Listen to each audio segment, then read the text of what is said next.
I just started talking. It's like what I'm known for. I mean, you don't need all this. I thought I was late. No. I wasn't supposed to start till 6, and it's just now, just like 2 after. Well, we were My bad. early, so it probably felt too like we'd been here forever. I know. I felt like I didn't want people to just hang around.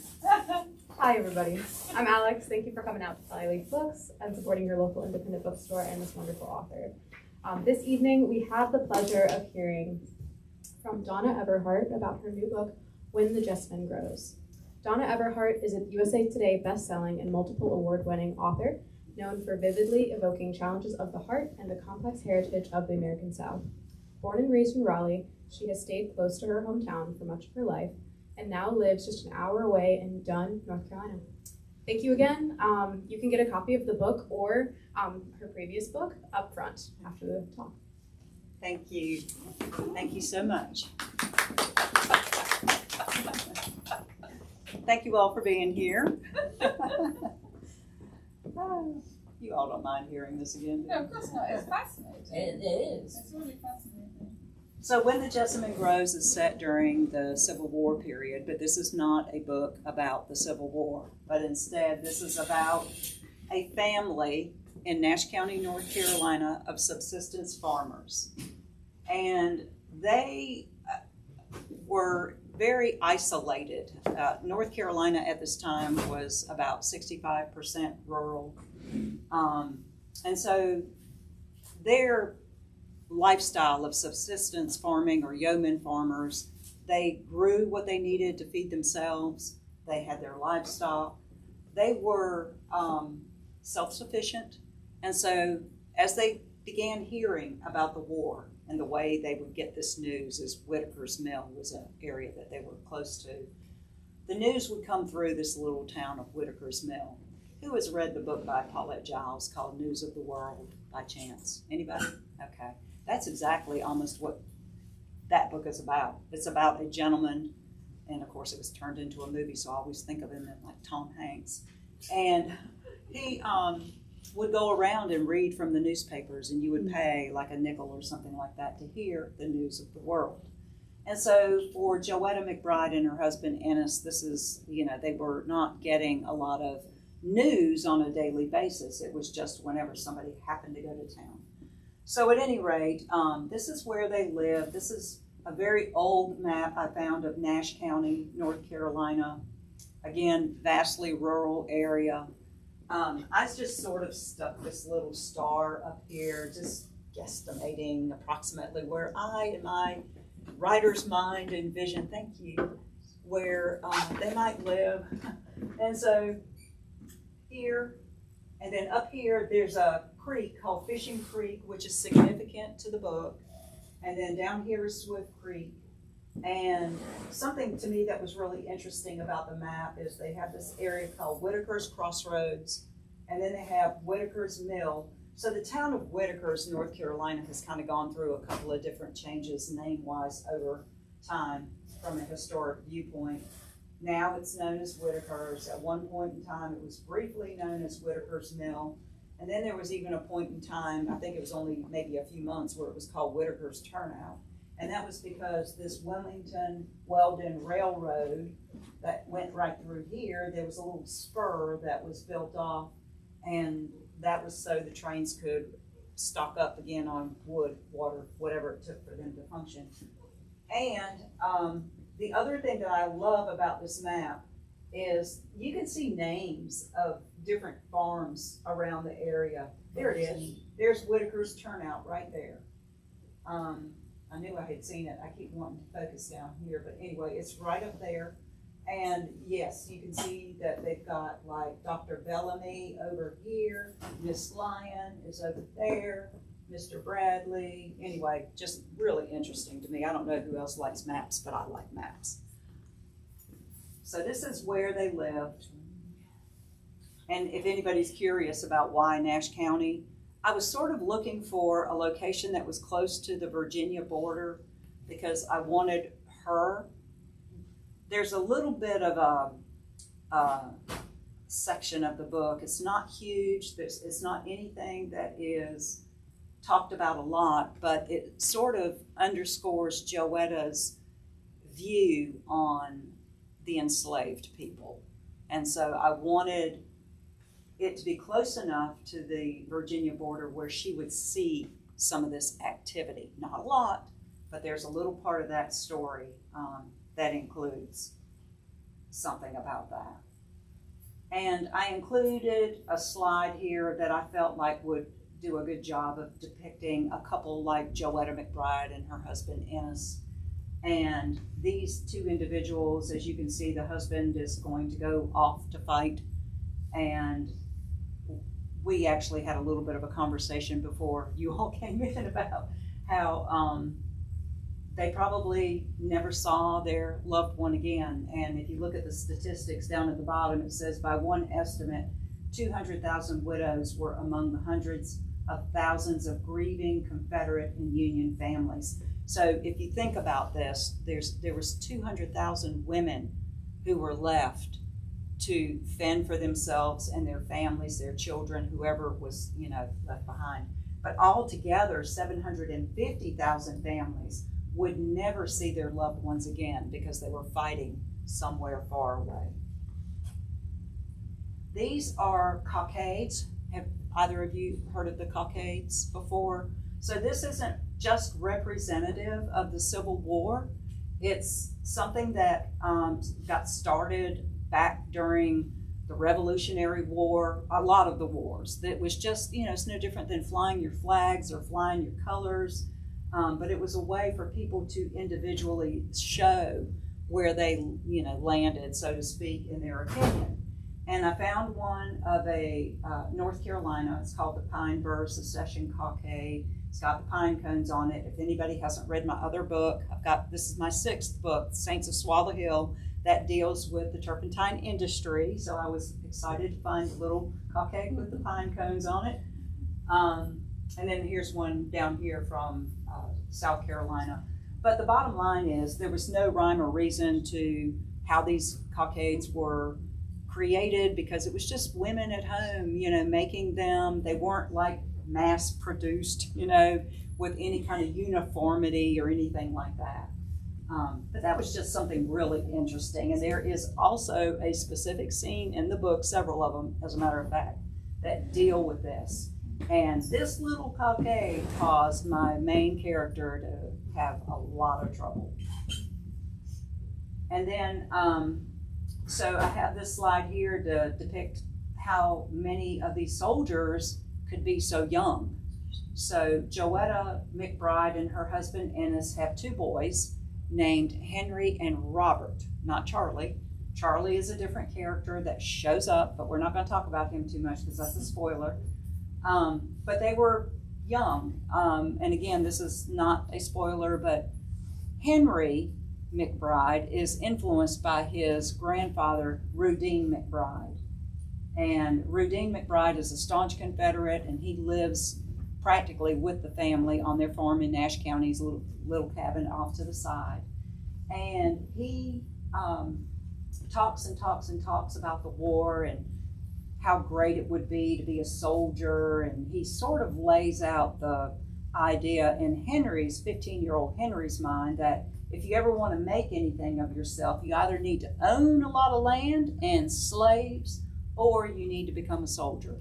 Well, Henry was right at that age where he could be easily influenced.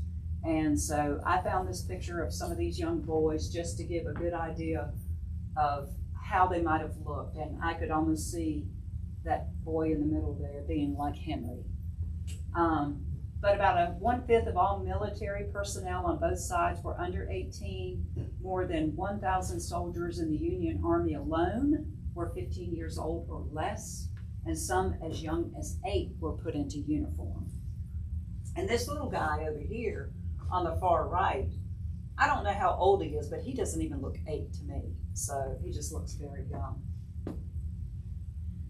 So one of the most important things that was happening with Joetta McBride and her husband, Ennis goes off, and again, this isn't a spoiler, it's on the flat copy, but he ends up going off to look for Henry. And there will be some things that take place in the novel that force him to stay with the fight. And the letters actually became something really critical between him and Joetta. And what's interesting about this is they didn't call these envelopes, they called them covers. And they were decorated, and again, similar to the cockades, and I've got a slide here that will show you some of the money, but everything was just kind of done by state, by state, individually, even broken down into, I think, maybe potentially towns and whatnot. There's just no rhyme or reason, but they were kind of cool, and they had these decorative envelopes to send letters home. And so that was important, a vital connection, source of information, and a way to pass time. Plus they would ask for food because the soldiers weren't getting a lot to eat eventually. And they also instituted this way for the soldiers to be able to help save their money because they were only getting like $11 a month. And when a letter would arrive to a family member, the family member would actually pay for the postage. So if it said soldier's letter on it and it got mailed, the post office would just mail it to the residence and wherever it was supposed to go to, and then the person receiving that letter would actually pay, and then that way they didn't have to use any part of their money. So, are you taking questions? Sure. Because I do have a question about that. Mm-hmm. So how did the Postal Service continue to work during the Civil War? Because what was going, I mean, there were Eventually, two postal services? yes, Okay. yes, there were. And the thing is, it was almost like, so one of the things that was happening during the war, and I'm certainly no Civil War buff, but one of the things that was happening, aside from all of the food and the supplies that were being locked down by the Union, there was a plan called the Anaconda Plan, and it was literally trying to constrict all the waterways so that they could not be used. So they were fighting and trying to gain control of these different waterways, starting up at a certain point on the eastern seaboard and coming all the way down around Florida into the Gulf and up the Mississippi River and constricting it. So trying to isolate, that particular, all the southern states that had seceded. And the post offices worked individually. And at the beginning, they were passing the mail back and forth across the line, and then eventually they weren't. That just kind of shut down. Something else that was going on too, and this was something that I found actually, it's kind of fascinating if you think about it, but because Joetta and Ennis had a farm, and again, you could estimate maybe 75 to 100 acres. That was usually enough for a family their size and even a little larger to support themselves as the subsistence farmers, yeoman farmers. They oftentimes would find their land confiscated and used as a battlefield. And so most of the fighting took place on southern soil, and homesteads, if not destroyed, were used for housing or hospitals, and farmland often became a battlefield. So there in this upper right-hand corner here, you can see a house that's destroyed and a man leaning against the tree, probably his house. The bottom picture there, those are dead horses laying in the front. Yep, nothing but dead horses. And then over there on the far left, you can see the different, I want to call them earthworks, but just the way they were creating a battlefield right there. You can see the houses off in the distance over there. And so, I mean, this is the landscape and the way it looked. And so it was just a difficult time. So I love these kind of cartoons. It's no different than our political cartoons of the day, but you've got one there talking about John Bull's neutrality, and you can see there that you've got the Union and the Confederate depiction by those two caricatures there. And I have to get a little closer, but it says, "Look here, boys, I don't care 2 pence for your noise, but if you throw, I can't tell you, stones," I think it was, because it's an S, "at my windows, I must thrash you both." So he's showing his neutrality. And again, this is what Joetta and her husband, that was their position, neutral. The idea of the war wasn't favorable among everyone. Newspapers used political cartoons to express various viewpoints, and I love the one of the Southern volunteers, because again, there were many that did not want to go and fight in this war. I think it was something like after about 3 to 6 months, you know, they were all gung-ho, you know, a lot of them, yeah, we're going to go fight, and it's going to be over with 3 to 6 months. And it wasn't. And then they started needing people to, you know, come and fight. And so there you have a depiction of what it took to try to get them to go and fight. And a lot of times these volunteers, when certain things didn't happen the way they had been promised, like they were promised uniforms, they were promised pay, they were promised food, and all of that began to fall apart. And then they started thinking about the fact that they had these farms and they have families and they needed to go back home and keep up their farms. So a lot of them were bailing out. So here's some of the currency. So there was Confederate money similar to the post office. You know, if you're going to be a country, a separate country, you need to have your own money. And you can see that they didn't care. Yeah, they would, look, some of them say 10 cents, 1 cent, and $1. And that's really cool. yeah. So they, there was no consistency in how states chose to print their currency. But the thing about this too was, and I don't know if it shows it anywhere on here. Here it goes. Receivable in payment of all dues except port duties. That's one thing. Fundable in 8% stock on bonds of Confederate States of America. I'm still looking for the one that I really want to read to you, and it may not be on any of these. But what was going on here was this was like a credit card, because the South eventually had no money. And so they were printing these things, and what if you got it, you know, you could take it to, say, a store, merchant, or whoever, buy, you know, what little bit there might be to buy. And that merchant would let you get what you needed, but he didn't get his money until the war was going to be settled, and then it was supposed to be all taken care of. So it was like a credit card. But basically, this became useless. I think it says it right there, the value of the currency at one point was 5 cents on the dollar. There was little, if any, I already said that, but little, if any, consistency in how they printed this. So then there was another thing that took place because it got so bad called the bread riots. Has anybody heard of the bread riots? So bread riots, the word bread itself didn't mean bread. It meant food in general.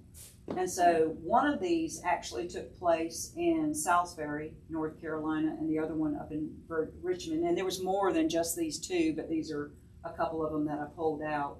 And again, bread was just a term used to cover the shortage of many food items, not just flour. And it was due to inflation. It was due to inflation, but it was also due to, I'm trying to think of what the word is, where the store owners were told to hold aside certain things for the soldiers, impressment. And so they were not allowing the citizens to buy anything and holding it back. And so that caused riots because they knew they had these products. They knew they had flour, potentially, maybe some cornmeal, you know, things like sugar and coffee and all of the, I don't know if you want to call them luxury items, but they became like luxury items because you couldn't get them. And of course, everybody's heard the stories about how when there wasn't any fighting going on, the Union and the Confederate soldiers, if they were across the river from one another, they would trade. You know, they would send tobacco over to the Union side, and the Union would send little floats, you know, little floating things over with coffee on it, maybe. So they learned how to barter and trade, but then, of course, fighting resumed and all the goodwill was gone. So a lot of the Confederate families at the end of the war because of the devastation to the land, it was really hard for them to overcome, in some cases, the ability to get their farms back going again. There was the whole era of Reconstruction, but that involved a whole other topic. Everybody, when they hear the word Reconstruction, they think it comes from rebuilding the South, and part of it did, but it also came from the concept of people having to learn a new way of thinking and doing. And by that, like, people who were enslaved were no longer going to be enslaved again. And so there had to be this new way of living taught to them. And they had to come to sort of acceptance of this. And a lot of them didn't want to do that. So a lot of these Southern individuals became part of the great westward expansion. Do you remember, if you think about sort of swaths of the population in the South in the 1860s, what percentage were these yeoman farmers or small farming families? Yeah. What percentage were the plantationers, and what percentage were the enslaved persons? You know, that's a great question, because now I don't know as much about the enslaved people, but what I did read was 65% of North Carolina being vastly rural.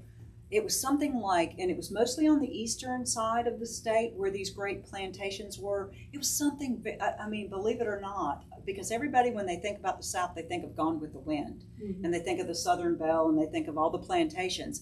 I want to say it was something like 3%, maybe, of all of the homesteads or whatever land that was owned. And so, you know, I might have it in the slide here, because I'm actually looking at this. This was supposed to be my final PowerPoint slide, and my print's different, so I'm going, I don't think I've got the final one. But there was some information that I had seen, and it's a very small percentage that were actually plantations, 3%, something like that. And I want to say it was something like, and I don't want to say it wrong, but some level were considered like what I would call mid-tier business people. They could be like doctors or lawyers or something like that.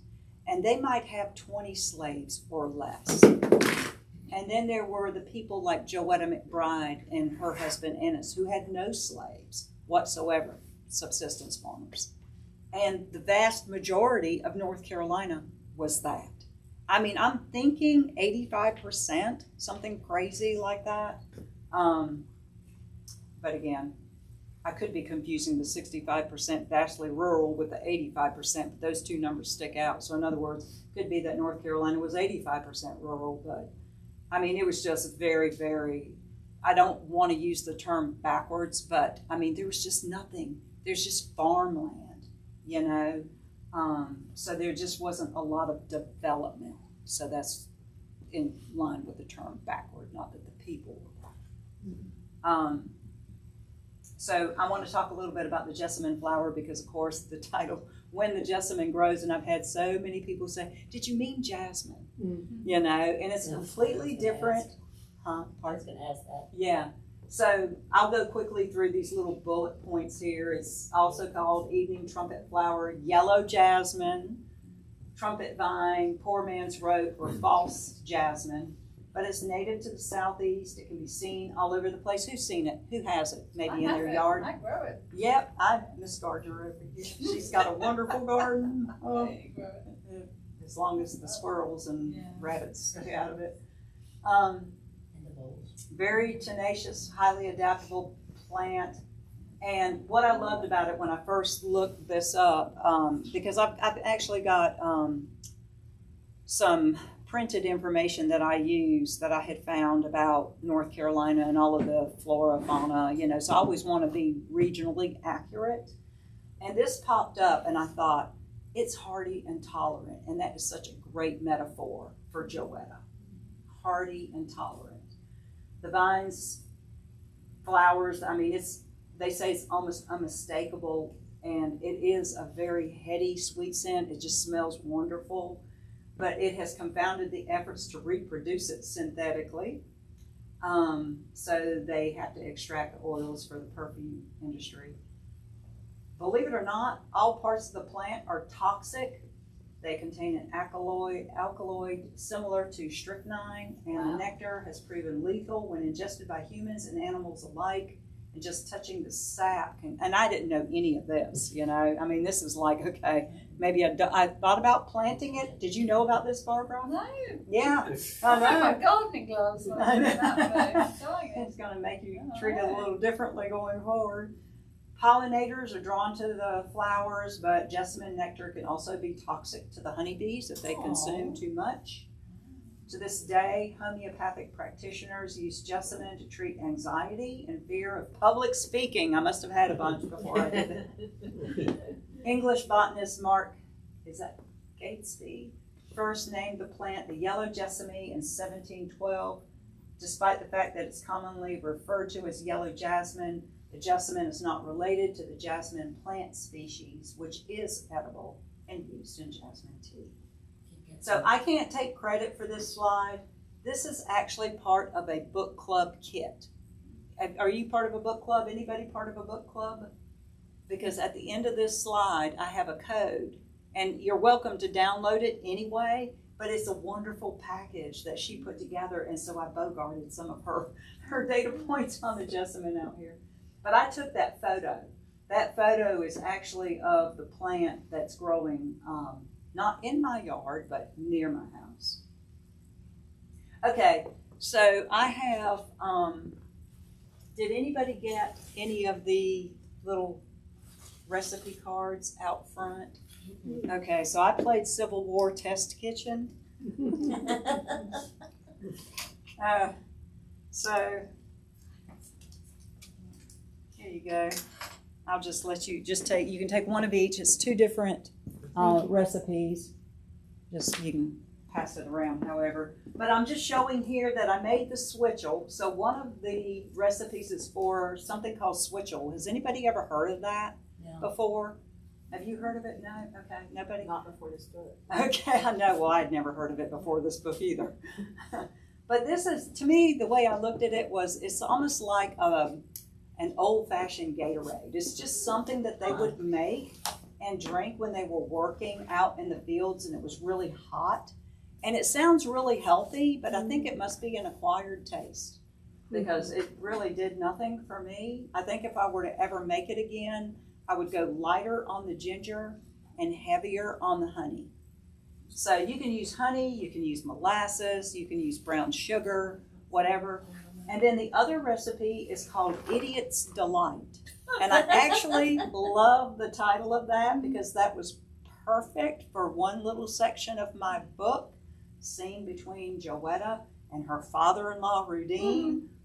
And so I made it. And it's actually pretty good, but here's what I've noticed about these recipes. And I noticed this with the water pie and Saints of Swallow Hill. Yeah. I think their taste buds were different back then. Yeah. I don't think, we're accustomed to really sweet things or can be accustomed to really sweet things. They probably thought this was sweet. And the Idiot's Delight is pretty good. It's almost like a raisin cobbler, that little dark dot up there in the middle. That's actually my lone floating raisin that somehow came to the top of the batter. But all of the other raisins are underneath. And what's a little bit disconcerting about that recipe too is that when you pour, like you make the batter and you can see you drop it by the spoonfuls in a buttered or greased dish there. And then the other part of it is very liquidy.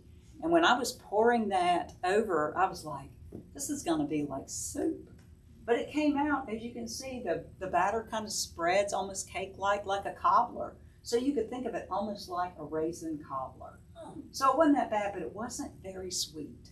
So I would almost add more sugar if I ever made it again. But anyway, I just thought that was interesting. And then, check this out. On Instagram, there is somebody known as Pie Lady Books. She's got something like 86,000 followers, and she created this pie. And so That's to me, it's the amazing. perfect juxtaposition to what I baked Marvelous. and then what she baked. I mean, look at That's that. amazing. I know. I love the detail. Isn't that something? I mean, she just does some fantastic work. I want to know what kind of pie she made. And then I kind of wondered, was it really a pie or was it just, filled with nothing and then it's just that little decorative thing over the top. And that's the book club kit. And if you take your phone, if you've got a way to scan the code on your phone, that's just to let you do that. Anybody want to do that by chance? To download it? No? That's okay. Can I do that then for Reader's Coffee House?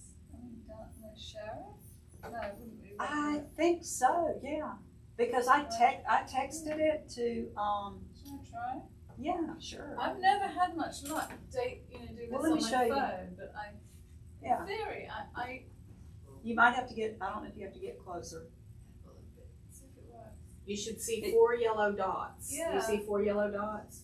And then it will say Well, bit.ly, But, and then you can open it. I'm gonna try it again. You see Yeah, 4 I little thought Yeah, dots so you got around the it? 4 yellow dots there. Then it'll go. Yeah. As long as you see the 4 Oh little. yeah, I got it. Yeah, Yeah. there you go. Yeah. Oh that my cool? god, Yeah. a brave new world. That's amazing. That's the end of the slide Yeah. package. Look So- at that. That's incredible. I'm so glad you're excited. Vita will be very excited that you were excited.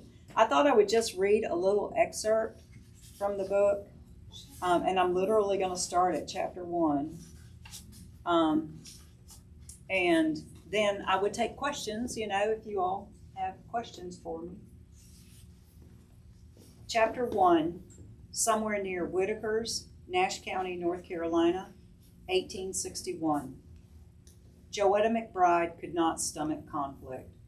What was transpiring in the country was certainly troubling. However, the growing discord within her own family was most concerning to her. Like her evening primrose, it had bloomed swiftly overnight, and what had been merely a nuisance grew into a matter of significance. Her father-in-law, Rudine McBride, was who she blamed. The topic occupying Mr. McBride's mind of late was war. He spent a good deal of time nattering on about the shoddy job Lincoln was doing now that he had been voted in. Lincoln was to hold resolute to his word and not interfere with the institution of slavery. Despite this, he was distrusted by many, including Mr. McBride. These issues would only have been a distraction to Joetta, except for the effect it had on 15-year-old Henry. To her dismay, Mr. McBride reveled in the details of northern and southern dispositions, while Henry's questions began to fixate with uncanny interest on the possibilities of war. Only the other day, a sunbeam cast light across her eldest son's face, highlighting the dark hair sprouting on his upper lip and along his jawline. He was becoming a young man, and with that, Joetta supposed, came a desire to think for himself. Henry was not the only one Mr. McBride captivated with his talk. 11-year-old Robert paid attention too, although Henry was the one who plied his grandfather with questions. Mr. McBride, enthused by his rapt audience, went on about heroic deeds and a soldier's bravery, describing how they ran full tilt toward their adversary and engaged in mortal battle in the name of honor. What he never brought up was no matter how virtuous he made it, winning should never be assumed. Men were not invincible. War was anything but how he depicted it, with his elaborations on the cause and seeking justice, the grandeur of a righteous struggle. He left out the misery of exposure to extreme temperatures, hunger, thirst, disease, horrific injuries, and the ultimate price, death. He treated it like some fanciful fairy tale life. Mr. McBride expounded on the chance to see new places, meet new people, as if war were a social event. Henry's eyes glowed, his imagination ignited by what could be discovered beyond this patch of land where he had grown up. This troubled her immensely. There were yeoman farmers. They raised pigs and chickens, owned a beautiful golden milk cow named Honey, and a cooperative plow mule named Pal. They sold white corn and sorghum in order to purchase sugar, flour, salt, and coffee. They wanted for nothing, and they owed no one.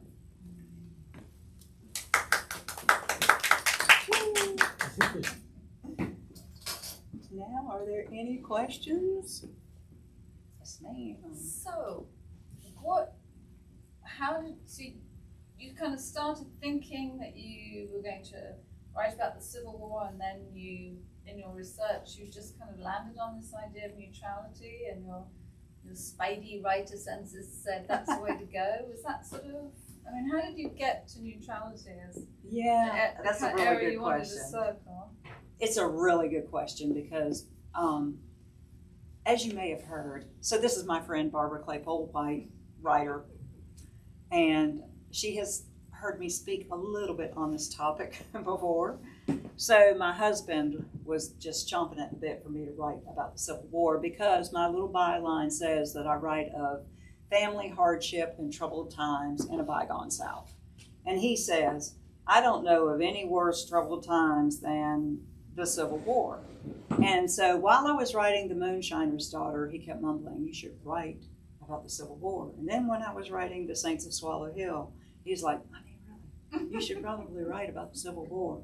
So now I've written about the Civil War. And the thing with that is I love this period of time only because I like to understand what took place, and to obviously just through writing we always learn so much, just through the research and everything. And you know me, I don't like to write about the most common path that somebody may take. So again, Saints of Swallow Hill explores an almost unheard of history of our state, and that of the turpentine labor camps. Naval stores. I'm a lifelong North Carolinian. I didn't know we were called the Tar Heel State because of turpentine labor camps and the fact that we were once a top producer of naval stores in the 17th century on through the late 1800s. So anyway, so I come up with this thing about the Civil War. Okay, I'm going to write. I am going to, because I was actually running out of ideas of what to write about. So I was kind of folded like a lawn chair and said, okay, I'm going to write about the Civil War. And then I just knew I didn't want to write about the regular thing that most people write about, abolitionists, for instance. A story of, say, maybe, and these are all, fantastic stories to me. Anybody that's writing and putting books out, we love them and we appreciate them, and it's hard work. But I like to kind of follow an unbeaten path if I can. And so that was really sort of what I was looking for intentionally, but I didn't know what that thing was going to be. And it was really because of the border states. It was the border states. And then it became the idea that North Carolina is so vastly rural during this time frame. And then I began to read about subsistence farmers and the fact that they didn't have slaves. And then I started, really it's like a domino effect. Yeah. Because then I was like, okay, well, if they didn't want to fight, where are the artifacts on that? Where's the stories of neutrality? And that was really hard to find, and I think I know why. Anybody want to take a guess as to why those stories might be hard to uncover? They're like hidden in history. There wasn't much written about it back then. And why would that have been, maybe? It was dangerous. Exactly. It was dangerous for Joanna. Exactly. I've only got to page 100, but I see how dangerous it was. Yeah. And see, this was the complication in writing the story too, because I had to make her savvy and wise, or try to, I hope that's how she's come across to my readers, so far. Because to not take a side could have gotten her put into prison. It could have gotten her hung from a tree. you were considered a traitor, and they would, definitely take care of that. And so she had to really kind of take a fine line, and she had to sort of choose her words carefully, very carefully. But the biggest reason why I think, and I did land across, on some things that talked about neutrality, and there were people who were neutral, but it was not talked about a lot because it could get you killed. Who saw the movie Cold Mountain? Okay. Or read the book? Read the book. Yeah. Well, I only bring up the movie because I love Charles Frazier and I've got all his books, but the scene that really stuck out in my mind was that really violent scene that happened with the older couple who needed their sons to work the farm, and they were hiding them. So if you've not read the book or if you haven't seen the movie, I mean, that was absolutely brutal. And so I thought about that. And so I knew I was on the right track, but getting her to be able to survive, I mean, I couldn't have my main character die off after page 100 and something, right? So, I mean, I had to just really think about the fact that, part of what probably protected Joetta were her friends. Even though they were angry with her and they were probably trying to protect themselves too, by definitively taking a staunch Confederate stand, they weren't going to necessarily turn around and harm her. They tried to, they probably both tried to stay on their sides of the fence. And I can't talk more about it because I'll give away some parts of the book. But I also feel, in the current state of the country and polarization, neutrality just feels like a very topical subject. Yes. And, Good time for a historical reminder that. Well, you are absolutely right, because it's almost like we continue to kind of perpetuate the same things over and over again. They say history repeats itself, so here we are. I'm a history major, yeah. Well, there you go. Okay, so you understand, and that happens, and this was also another reason why the book was complicated, because the one thing I never ever want to do is preach. I do not want Donna Everhart coming through in the story. I want it to be, it's not about me, it's about the character and my logical thought process. If she's in this situation, I have to really kind of remove myself, and let her be the vehicle, so to speak, and okay, well, really, because I want every bit of her reaction to be realistic and to not appear contrived or too far-fetched. I don't like stuff like that when I'm reading a book. I don't want an author to shine through with their opinion. So yeah, it was a difficult and complicated book to write. And then of course there was the other part that I talked about the other night, where it's like she's on a farm in a very rural area. What am I going to have her do? I mean, what is the 360, 70 pages going to be about? How am I going to make this work now that I'm in it? I'm invested and I wanted to make it work. But it's amazing how that can work out. Your research was really fascinating and very detailed. Thank you. How long did that process take you for this book? It takes me the entire time that I'm writing, because I will, for instance, not know where I'm going, right, with a particular scene or the next 200 pages or whatever. Try to get her out the garden. Yeah, exactly. Okay, she's been in the field for days now. Something's got to happen, Donna. We can only be in the field so much. Because I know some writers do a lot of their research when they have just ideas of what they want to write about, and they research the heck out of it first, so they have something to even put down on paper, and making sure it's authentic and true to what they want to write. So I wasn't sure. There was lots of detail. Yes, and actually every single thing that I showed is in the book. I mean, so if I'm writing about covers, the letters, that's all of that stuff is in the book. The recipes are in the book. I did have a question about a detail about the letters. Mm-hmm. When she goes to fetch the letter at the Mr. Spivey, is that right? Yes. I had Yes. to stop and think. Mr. Spivey. Who's Yeah. Mr. Spivey? Yes, the owner of the store, the general Right. store. So she had to pay 10 cents for the Mhm. stamp? Mm-hmm. Then that seemed high to me. I know. It seemed Yeah, high to those- me too. It's that- but it's that was historically right. accurate. Yeah. That seemed I like know. a lot. Mm-hmm. I thought so too. Yep. I remember when stamps were just a couple cents. Yeah. Well, I know. For us. But you got to think about the fact that this is the government that's having a war, Yeah. so they're trying to get their money. Right. Right. So, she's breaking out her little. Is it a reticule? Reticule. Oh, yeah. What is it? It's called a reticule. It is a reticule. Okay. I kept looking at that and I was like, is it reticuli or what is reticule? Yeah, I loved doing the research though on this book, and I constantly do it. So for sure, up front, I do a lot, enough to get me going, but then throughout the entire book, it's a process. I'm never not researching. And a lot of times it's the research that will trigger a scene. Yeah, totally. Mhm. Yeah, that's the way I work. Mm-hmm. That's Barbara. Yep. That's the way I work. Yep. I love it, Yes, sir.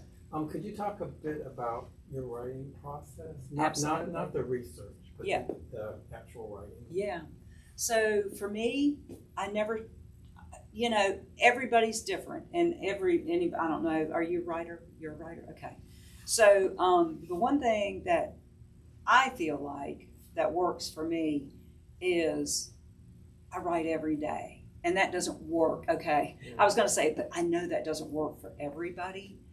But the other thing that I have also found, and you may have found out this for yourself as well, is that two things. It's almost like a flip-flop in a way. And that is, if I run up against, what they call writer's block is really you not knowing where your characters are headed or what they're supposed to do next. That is truly the ultimate writer's block. When you just finished a big scene and you're like, okay, what are they going to do? And I did that a lot with Joanna. And so you can sit there, and I have done this, and I have sat. I went downstairs one day and I told my husband, well, I wrote a sentence in the past 5 hours. Yeah. And it's like that. It can be like that. And then it can be also like where I will get to that point, and if I sit for an hour or 5, I will sometimes leave it, get up from it. But it depends, because I've also sat there and persisted long enough that I broke through and something started happening. And I'll give you another little tidbit here, and I don't know if you've ever tried this before, but if this is going to sound weird, and I haven't actually quite figured this out yet, and I wish there was like a neuroscientist in here or somebody that, did psychology or whatever, because if I get stuck in a spot, I can go and pick up a book and just kick back and start reading, like a book that I love by an author I love. It doesn't even have to be in the same time frame or genre or whatever. I just start reading, and that sometimes unlocks my head, particularly when it comes to words. You sit there sometimes and you're trying to, we have a finite number of English words, and then we have a finite number of words that get used most commonly, and it just keeps kind of whittling down. So when you start to try to figure out, like, how many different ways can you think of how to describe a heartbeat, And that's the little minute details like that are what can really drive you crazy, because it's like you want something fresh and new that nobody has ever used before. And so I find reading just unlocks that in my head. It's almost like how you're just, you can see your little brain neurons, like they're hitting a bumper or something. That hasn't worked for me. If I try to read, I just keep reading, and I don't get back to it. What works for me is going on walks. Yes, I was going to say, Yes. That works. for me. yes, yeah. absolutely. I have done some of my best thinking, but let me tell you where I have shot myself in the foot. I have become addicted to listening to audiobooks on my walks. Yeah. Oh. And now that's taken my brain time, you Yeah. know? So I'm thinking I might have to kind of get out of that habit, especially since I have to keep topping up on Spotify. You know, it's a really good trick that I learned in a workshop. What is it? It's Do basically, you know, you highlight a sentence in a book that really stands out to you, some really unique way of describing a heartbeat, or rather than, you know, that terrible racing heart. You know, an author who's come up with something really original, the sort of thing that Harlan Coben does, like this with every other sentence. And you write it out and you kind of analyze the sentence, like what, you know, what my brain's just gone. There's a word for it. What is it when you know, like what is a metaphor? There's a whole word, you know, you know, what kind of parts of speech did they use? Whatever. You basically analyze the sentence from the point of view of grammar and construction, and then you try and reframe that sentence with different with the words? same kind of cadence, the same grammatical thingies that my brain does not provide the word for, and you make it your own. You mean Yeah, like that's- are you thinking adjectives? No, or- it's beyond that. It's Okay. like onomatopoeia and Okay. and alliteration. There's a word for all those. Metaphors? Yeah, metaphors, everything. But there's a generic word for all of that stuff. My Mm-hmm. brain's just not Yeah, working. I know what you're saying. So right, exactly. Yeah, And so so that- you think, oh yeah, you know, that works because, you know, because of that piece of alliteration, or you know, that works because it's really good at onomatopoeia. And I mean, you're not plagiarizing and you're not Exactly. reproducing it, but you're kind of analyzing the style that makes that work, and then putting it, Transposition. putting it into your own Okay. words. And it's kind of interesting. And that, you know, you can sometimes just do that for fun at night. So this workshop that I took, she said, you know, always have a notebook at night when you're done, you're tired and you're done writing, and you put your manuscript aside.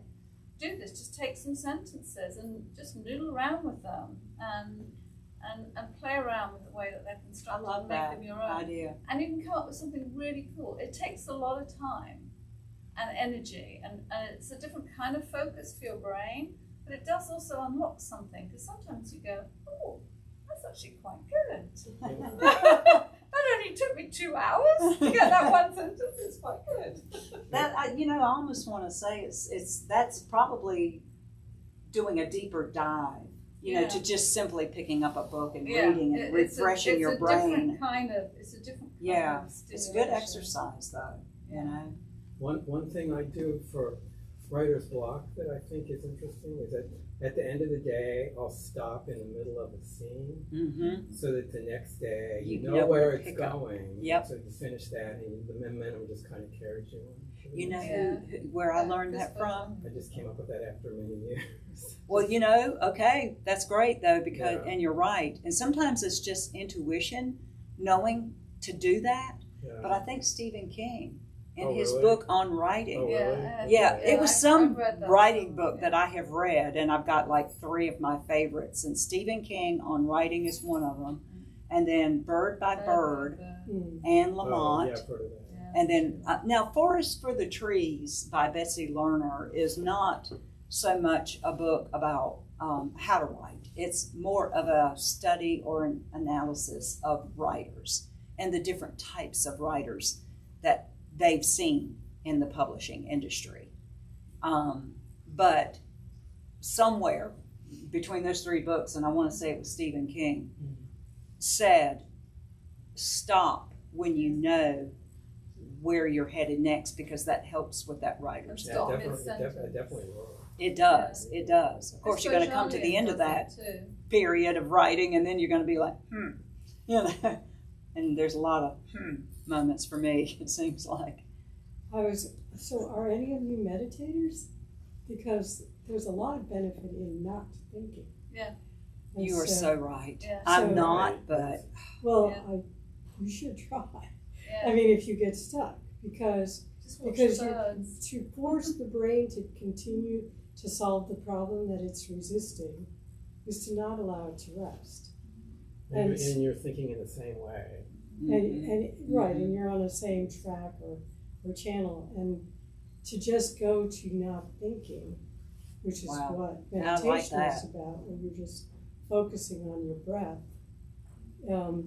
gives the brain a chance to rest, and it simulates what happens when we dream at night, because I'm sure you've all experienced that. You've got some kind of problem on your mind that's not resolved when you go to sleep. Or even the simple example of don't push the send button on that email until you sleep overnight and read it again in the morning. Yeah. Because you'll take a different view. But meditation has helped me a lot. And I feel like that's the benefit of going out on a walk and maybe not listening to the audiobooks, Listen to the birds. Exactly. Yeah, it's a form of mindfulness too, if you just go out. Just relax and let your brain relax. And, sometimes we have to hear these things over again. It's like you sort of know that you're just, when you're doing that thing with the thinking, you just know that, okay, you just need to walk away from it at some point, particularly if it's been 5 hours. And there's walking meditation. Really? You don't have to be sitting in a chair still and in an uncomfortable position to do meditating. You can be walking. You can even be washing the dishes. But you are just not thinking and not trying to solve. You are breathing, and you're focusing on your breathing. I like that. That happens to me when I'm cleaning the shower. There you go, in the shower. That's a weird place for me to kind of process what I was working on. Mm-hmm.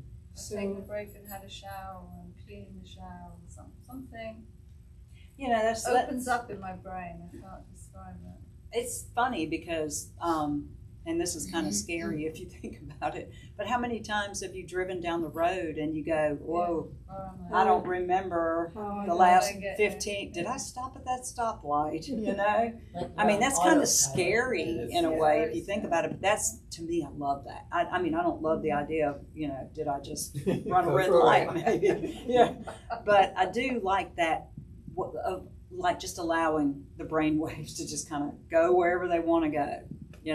That's always, it is very relaxing. Any more questions for What me? are you working on now?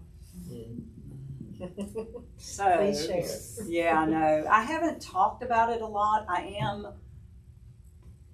can't say I'm almost finished with it. It's been with all of this craziness going on, getting ready for, doing the book events and doing the tour and whatever. But I'm about 98,000 words into it. I will probably write to 120 to 30,000 words, and then I cut.